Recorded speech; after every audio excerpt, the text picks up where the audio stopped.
Namaskar. Today I am going to present before you the US presidential election process simplified part 2. I have already given the part 1. You must have seen that. And if you have not seen, after watching this video, please go there because there are some basic points I am not going to discuss over here.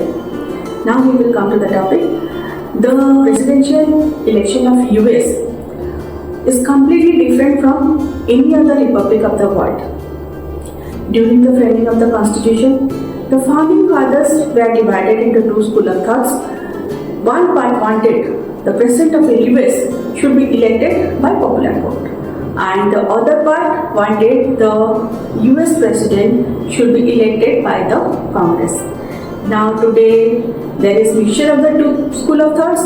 We will discuss how is it that. Now we will go to the complete description. In US, the Constitution states that suffrage cannot be denied to the citizens on the basis of race, color, sex, and age if the citizen is above 18 years old. During the election process of US President, the 50 states of US are divided into three colors. The red states are those who support the Republican Party, and the blue states always support the Democratic Party, and the third category are the purple states. Those are the swing states and battleground states.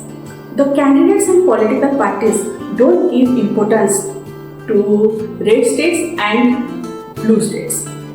All importance is given to the swing states because those are battleground states and they decide who shall be the president. Now we will see which are the red states, which are the blue states, and which are the purple states. The red states are Alabama, Alaska, Indiana, Iowa, Kansas, Mississippi, Missouri, Nebraska, North Dakota, South Carolina, South Dakota, Texas, Utah, West Virginia, etc. And the blue states are California, Colorado, Hawaii, Illinois, Maryland, Massachusetts, New Jersey, New Mexico, New York, Virginia, and Washington, etc. And the purple states are Arizona, Georgia, Michigan, Nevada, North Carolina, Pennsylvania, etc. Now I will discuss about the party system in US election. There is no provision of party system in US Constitution. Perhaps the founding fathers of US Constitution wanted the US politics to be non-partisan. But today there is multi-party system with the Democratic Party and Republican Party, most influential parties.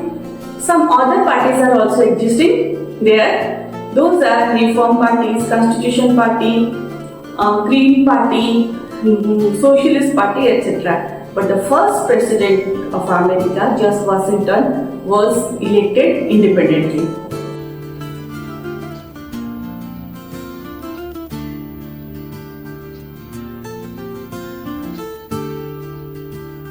There are 5 main states in the US presidential election. The first one is primaries and caucuses, and the second one is national convention, third one is general election, fourth one is electoral process, and the fifth one is inauguration day.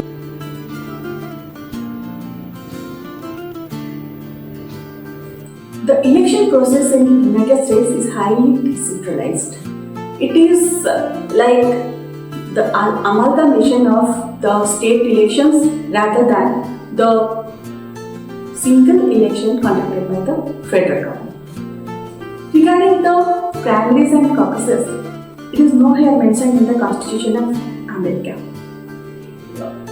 Rather, it has evolved with the period of time. Primaries and caucuses are held in between the months of January to June, and here the general vote and select a slate of delegates who participate in the national convention, and they nominate the party candidate.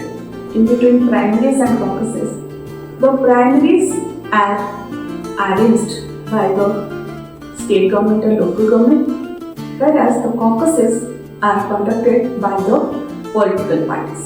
In US, some state hold primaries and some state hold caucuses, and some other states hold a combination of the two. The rules and regulations of primaries vary from state to state. There are two types of primaries. One is closed primary and the other is open primary. In closed primary, a candidate can only vote for a candidate where he is registered. Here, a Democrat can only vote for a Democrat candidate, and the Republican can vote for a Republican candidate. But in the open system, a person is free to vote for anybody. He can participate in the Republican primary or in Democratic primary. A Republican can vote in the Democratic primary and a Democrat can vote in the Republican primary. So, the open primaries give a person more freedom. The dates on which primaries are held also vary from state to state. But there are some cluster dates like Super Tuesday. On Tuesday, most of the states of United States of America hold the primaries. Caucuses are held by the political parties, and the party people only take part in the caucuses. The person who wishes to offer himself as a candidate delivers speech, and there happens debates, discussion, and concern over several issues.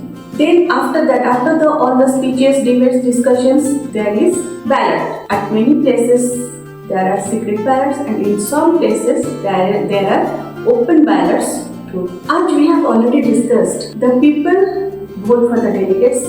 They select the delegates who participate in the national convention. So in national convention, the delegates nominate the party candidate. So here we found that just like the presidential final election, nominating the presidential candidate is also an indirect process in US politics. Now we will discuss about the nominating candidates. As we saw, in primaries and caucuses, the people fight against their own party members.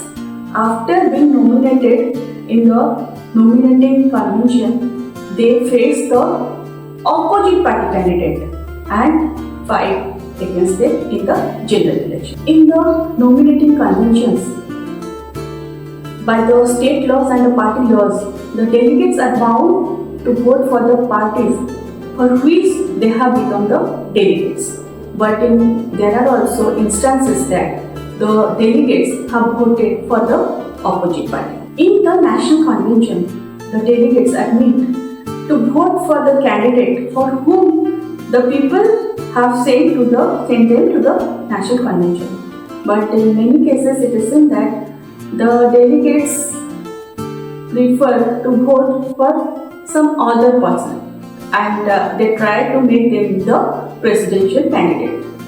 After being nominated as a presidential candidate in the national convention, he or she nominates his or her running mate, the vice presidential candidate, and both fight under the same ticket.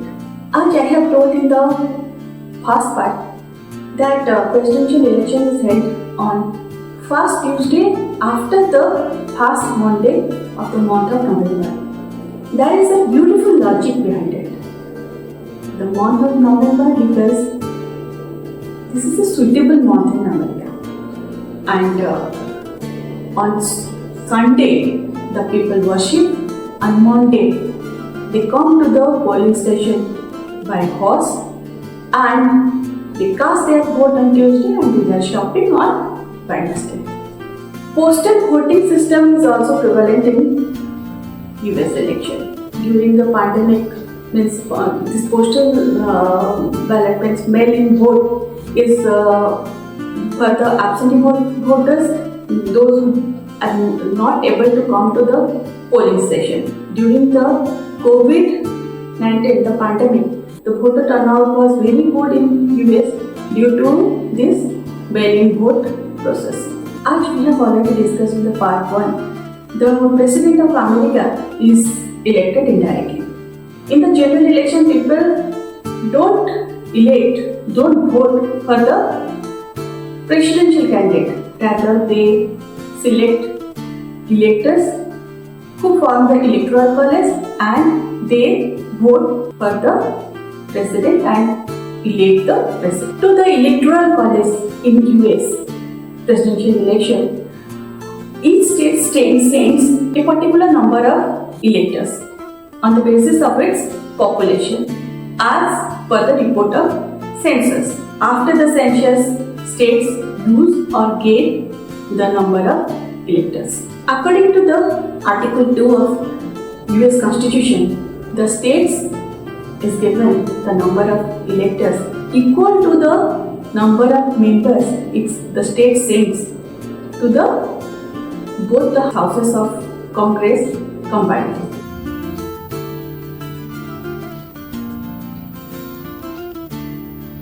At present, there are 538 electors in the electoral college of US presidential election, but there are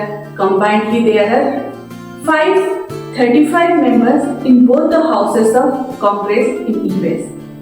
In House of Representatives, there are 435 members, and in Senate there are 100 senators. Then how three numbers of electors are more in the electoral college? It is because since 1961, 3 electors are coming from the District of Columbia. To be declared as US President, a candidate will have to secure more than 50% vote, means more than 270 votes. There is another very interesting system in US presidential election, that is winner take all. It means in a state, the party that wins more delegates in general election is allocated all the electors. For example, in the state California is assigned 55 electors, and in California in general election, if party X gets 30 electors and the party Y gets 25 electors, then the winner party is allocated all the 55 electors. But in 2 states, Maine and Nebraska, this law is not applicable. After the general election and selection of electors, the electors meet at their state capital on first Monday after the second Wednesday, and they cast their vote for president and vice president. Although the Constitution of US allows the electors to vote for anyone, for any candidate, but there are strict laws in most of the states against the faithless elector. In the early January, the votes of the electoral college are counted by the sitting vice president, who is the president of Senate, and he or she reads aloud the result in the joint session of the Congress. After the counting, if it is seen that no candidate gets the majority, that is the magic number 270, then it is left to the House of Representatives. The House of Representatives selects the president through contingent vote, and here each state gets only 1 vote. That means to the state of California, who ensures and who sends 55 electors to the electoral college to participate in the presidential election in US. In the contingent election, it will have, the state will have, California will have only one vote. And for 2 times the US president has been elected through contingent election in the year 800 and in the year 1824. And another thing is, if still the House of Representatives also fails to elect the president of US, then on 4th March, the Vice President of US becomes the President, the date on which the first President of America, George Washington, had become the President. In case of choosing the Vice President, he or she is elected by the Senators. Here also, each senator gets only one vote.